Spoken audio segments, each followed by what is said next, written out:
మనస్ఫూర్తిగానైతే రెండు చెప్తాను. ఒకటి 100% మీకు ఫైనాన్షియల్గా బ్యాకప్ ఉంది, పర్వాలేదు. మీరు స్ట్రాంగ్గా మీరు 100% ఫైనాన్షియల్ బ్యాకప్ ఉంటే, మీరు కాన్ఫిడెంట్గా ఉన్నారు అనుకుంటే వస్తాను గ్యారంటీ అంటే జాబు క్విట్ చేసి రండి. ఇప్పుడు స్టూడెంట్ వచ్చినప్పుడు ఆల్రెడీ ఎగ్జిస్టింగ్ జాబ్ కొద్దిగా గొప్ప బాగుంది, స్టూడెంట్ కొద్దిగా డౌట్గా అడుగుతున్నప్పుడు అంటే అటు ఇటు ఉన్నప్పుడు ఏం చెప్తానంటే ఈ యాంగిల్ చెప్తాను. మీరు ట్రైనింగ్ని సైమల్టేనియస్గా నడపండి. సో దానివల్ల రెగ్యులర్గా ట్రైనింగ్ వచ్చే వాళ్ళకి 4 months పడితే మీకు 6 months పడుతుంది. రెగ్యులర్గా ట్రైనింగ్ వచ్చే వాళ్ళకి 6 months పడితే మీకు 8 months పడుతుంది. 2-3 months ఎక్కువ పడుతుంది. కానీ ఎప్పుడైతే మీకు నేర్చుకున్నాను నాకు ఇంకా జాబ్ వస్తుంది అన్నప్పుడు యూ లెఫ్ట్ దట్ జాబ్.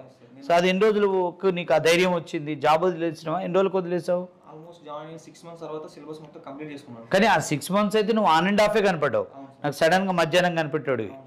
మాకు డౌట్ వచ్చేది ఈ క్యాండిడేట్